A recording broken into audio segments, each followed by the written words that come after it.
प्यारे बच्चों, आज हम पढ़ेंगे कक्षा 4 का आसपास का पाठ नंबर 16 चूं चूं करती आई चिड़िया। इस पाठ को पढ़ने के बाद आप क्या क्या जान पाएंगे, इसलिए हम इस पाठ की उद्देश्य पढ़ लेते हैं। इस पाठ में आप ये सारी जानकारियाँ जान जाएंगे। पढ़ने के बाद विभिन्न प्रकार के पक्षियों और उनके घोंसलों के बारे में जान जाएंगे। घोंसला बनाने के लिए इस्तेमाल किए जाने वाले सामान को पहचान पाएंगे। चोंच और पंजों को देखकर पक्षियों की पहचान कर पाएंगे। चलिए शुरू करते हैं। चूं चूं करती आई चिड़िया। प्यारे बच्चों, आपको एक बात बता देते हैं। ये पाठ है गीजू भाई बघेला का, जो गुजरात में रहते हैं, और वो एक पत्र लिख रहे हैं। और उस पत्र में ये जो जानकारियां हैं वो हम सब पढ़ेंगे, और आप सब भी उस पत्र में जो जानकारियां दी गई हैं उन सबको जान पाओगे। तो बच्चों शुरू करते हैं। सबसे पहले पत्र, बाल मंदिर, भावनगर, 13 अप्रैल 1936। प्यारे बच्चों, दोपहर के ठीक 3 बजे हैं। आकाश में एक भी बादल नहीं है। सूरज तेज चमक रहा है। गोरैया, फाख्ता, शक्करखोरा सब अपनी अपनी जोड़ी बनाकर अपना घोंसला बनाने की तैयारी में लगे हैं। कुछ पक्षियों ने तो अपना घोंसला बना भी लिया है। कुछ घोंसलों में अंडों से बच्चे भी निकल आए हैं। अब नन्हे बच्चों के माँ बाप उन्हें तरह तरह के कीड़े और अन्य चीजें खिलाने में व्यस्त हैं।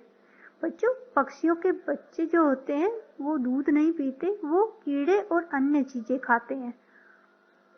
हमारे आंगन में भी फाख्ता का एक बच्चा हुआ है। उसके घोंसले में भी अभी एक अंडा और पड़ा है। लगता है उसकी माँ ने इसे अभी ठीक से सेया नहीं है। गोपाल भाई के घर वाली सड़क के किनारे बहुत सारे पत्थर हैं। इन पत्थरों के बीच खाली जगह में कलचड़ी, इंडियन रोबिन ने अंडे दिए हैं। बच्चू भाई ने मुझे वह जगह दिखाई थी। मैंने दूरबीन से घोंसले में देखा। घोंसला घास से बना था। उसके ऊपर पौधों की नाजुक टहनी, जड़ें, ऊन, बाल, रुई सब बिछा है। कलचड़ी का घोंसला ऐसा ही होता है। आखिर उसके बच्चों को आरामदायक घर और बिस्तर चाहिए ना। कलचड़ी कोए जैसी नहीं है।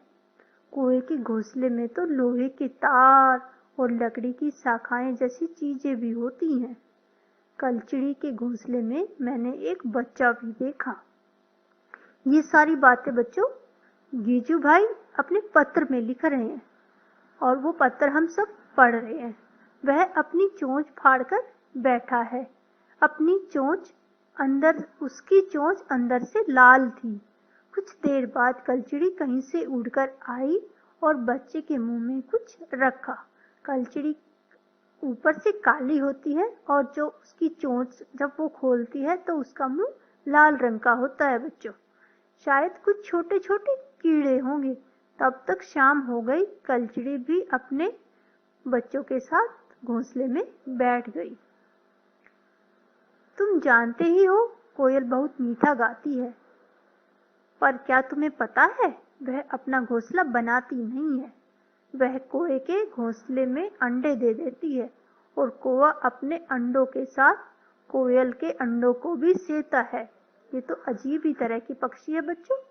अंडे दूसरे के घोंसले में देते हैं और वही पक्षी उनका अंडे को सहते रहते हैं। आगे है बच्चों, नजदीक में एक छोटा सा पेड़ है। उसकी एक डाल में घोंसला लटका हुआ है। पक्षियों में भी कितना अंतर है। कौवा पेड़ की ऊंची डाल पर घोंसला बनाता है, जबकि फाख्ता कैक्टस के कांटों के बीच या मेहंदी की मेड़ में। गोरैया आमतौर पर घर में या आसपास दिखाई देती है।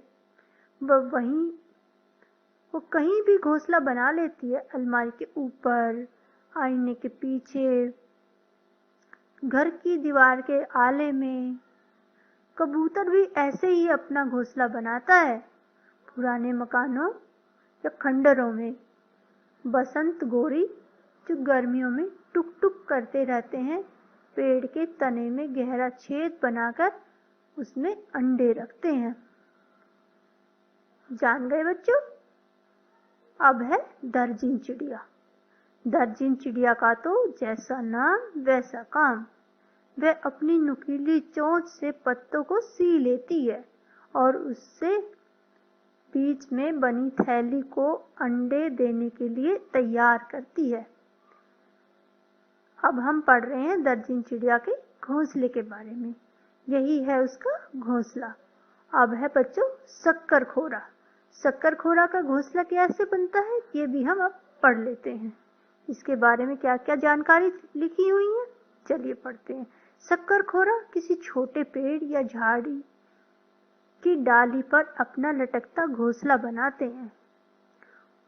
उसी शाम हमने एक डाल में टंगा शक्करखोरा का घोंसला देखा। क्या तुम जानते हो कि यह घोंसला किन किन चीजों से बनता है? घोंसले में बाल, बारीक घास, पतली टहनियाँ, सूखे पत्ते, रुई, पेड़ की छाल के टुकड़े और कपड़ों के चीथड़े होते हैं। यहाँ तक कि मकड़ी के झाले भी होते हैं। तो इन सब चीजों से शक्करखोरा अपना घोंसला बनाते हैं बच्चों। मैंने दूरबीन से देखा, उस घोंसले में एक बच्चा भी था। घोंसले की एक तरफ छोटा सा छेद था, वहीं बच्चा बैठा था अपनी माँ और खाने के इंतजार में। उसको और काम भी क्या होगा, खाना और सोना। क्या तुम बीवर पक्षी के बारे में जानते हो? सभी नर बीवर पक्षी अपने अपने घोंसले बनाते हैं। मादा बीवर उन सभी घोंसलों को देखती है, यानी कि पहले वो घोंसला चेक करती है। सारे नर बीवर ही घोंसला बनाते हैं। उसमें से जो उसे अच्छा लगता है वह उसमें अंडे दे देती है। आजकल सभी पक्षी बहुत व्यस्त हैं। घोंसला बनाना है और अंडे देना, यह तो पहला काम है। यानी कि कुछ और भी मेहनत करनी पड़ती है उनको। सिर्फ घोंसला बनाना और अंडे देना ही नहीं होता। बड़ी मेहनत से बनाए गए घोंसलों में बच्चों को ठीक से पाल पोस कर बड़ा करना बड़ा मुश्किल काम होता है। पक्षियों के कई दुश्मन भी हैं, मनुष्य और दूसरे जानवर भी। मनुष्य और जानवर उनके अंडों को नुकसान पहुंचा देते हैं। कोए, गिलहरी, बिल्ली और चूहे मौका देखते ही अंडे चुरा लेते हैं। कई बार घोंसले को भी तोड़ देते हैं। समझ आया बच्चों? इन सब से बचकर रहना, खाना खोजना, घोंसला बनाना, अंडे सेना और बच्चों को पालकर बड़ा करना, यह हर एक पक्षी की परीक्षा है। फिर भी ये खुलकर गाते हैं, पंख फैलाकर उड़ते रहते हैं। अच्छा तो सलाम, तुम्हारे गीजू भाई का आशीर्वाद।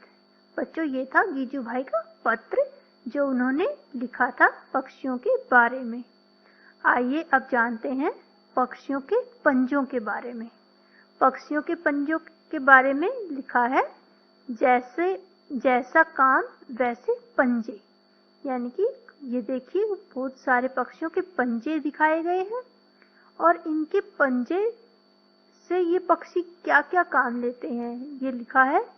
पानी में तैरने के लिए, पानी में तैरने वाले पक्षियों के पंजे अलग तरह के होते हैं। आगे लिखा है टहनियों को पकड़ने के लिए, तो टहनियों को पकड़ने वाले पंजे अलग तरह की शेप होती है उनकी।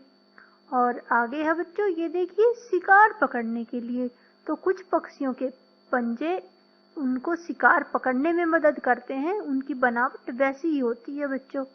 आगे पढ़ते हैं, ये देखिए बच्चों, पेड़ पर चढ़ने के लिए, तो ये जो पक्षी है इनके पंजे उनको पेड़ पर चढ़ने में मदद करते हैं। और बच्चों इसी तरह है जमीन पर चलने के लिए, तो ये जो पक्षी है इनके पंजे अलग तरह के होते हैं, क्योंकि ये पक्षी जमीन पर चलते हैं, तो इनके पंजों का आकार भी उसी तरह का होता है बच्चों। और बच्चों अब हम पढ़ेंगे पक्षियों की चोंच के बारे में। उनकी चोंच के बारे में कैसी कैसी जानकारियां हैं ये भी जानिए। पक्षियों की चोंच जैसा खाना वैसी चोंच। ये बहुत तरह के पक्षी हैं बच्चों। उनकी चोंच अलग अलग प्रकार की है, नुकीली है, लंबी है, चपटी है या चौड़ी है। ये देखिए बच्चों, ये इन पक्षियों की मदद कैसे करती है इनकी चोंच। ये सबसे पहले हम देखते हैं मांस चीरने फाड़ने के लिए।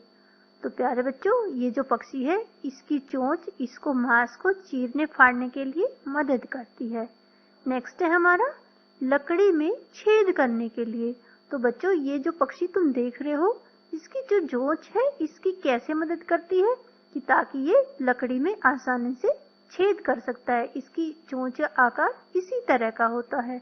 नेक्स्ट है हमारा, ये जो पक्षी हम देख रहे हैं ये है फूलों का रस चूसने के लिए। तो बच्चों, ये फूलों का रस चूसने वाले पक्षी की चोंच दिखाई गई है। ये चोंच इसको फूलों का रस चूसने में मदद करती है। और अगला है बच्चों, कीचड़ में छानबीन करके कीड़े खोदकर निकालने के लिए। ये जो पक्षी हम दिखा रहे हैं फोटो में, तो ये जो पक्षी की चोंच है इसकी कैसे मदद करती है। इसकी मदद करती है कीड़ों को खोद कर निकालते हैं ये कीचड़ में से। और अगला है बच्चों, ये जो पक्षी है इसकी चोंच ज्यादा लंबी नहीं होती है, थोड़ी छोटी होती है। और इस चोंच से वो बीजों को दबाकर तोड़ने में आसानी से तोड़ देते हैं इस चोंच से। और चलिए बच्चों, इसी तरह से नेक्स्ट है काटने के लिए। ये पक्षी जो आप देख रहे हैं इसकी चोंच इसकी कैसे मदद करती है। ये इसको खाने को आसानी से काटने में इसकी मदद करती है। तो है ना बच्चों, तरह तरह के पक्षी और उनकी चोंच भी तरह तरह की होती हैं। जैसे हमने बच्चों पढ़ा है ना, पंजे तरह तरह के होते हैं, उनकी मदद करते हैं। ऐसे चोंच भी पक्षियों की कई तरह की होती हैं और उनको मदद करती हैं। चलिए बच्चों, अब जानते हैं जानवरों के दांत। तुमने देखा होगा कि जानवरों के दांत अलग अलग तरह के होते हैं। गाय के आगे के दांत छोटे होते हैं। पत्तों को काटने के लिए, घास चबाने के लिए पीछे के दांत चपटे और चौड़े होते हैं। गाय के दांत दो तरह के होते हैं। आगे वाले दांत घास को काटने के लिए होते हैं और पीछे वाले चौड़े दांत चपटे घास को चबाने के लिए होते हैं। इसी तरह से बिल्ली के दांत हैं। बिल्ली के दांत नुकीले होते हैं जो मांस को फाड़ने और काटने में काम आते हैं बच्चों। इसी तरह ये है सांप। तो सांप के दांत होते हैं नुकीले और वो अपने शिकार को चबाकर नहीं खाते बल्कि उसको पूरा निगल जाते हैं। और बच्चों, गिलहरी के दांत हमेशा बढ़ते रहते हैं। गिलहरी के दांत बढ़ते क्यों रहते हैं? दांतों से काटने और कुतरने के कारण इनके दांत घिसते रहते हैं, क्योंकि वो कुतरती रहती है ना, कपड़े को, घास को, सुतली को सब कुतरती रहती है, तो वो दांत उसके घिसते रहते हैं और वो बढ़ते रहते हैं। है ना बच्चों, कितनी अच्छी अच्छी जानकारियां हमें इस पत्र में मिली। गीजू भाई के जो पत्र लिखा है, कितना ये अच्छा पत्र है। तरह तरह के पक्षियों के बारे में हमें कितना जानकर अच्छा लगा। तो ये था हमारा पाठ चूं चूं करती आई चिड़िया। थैंक यू बच्चों।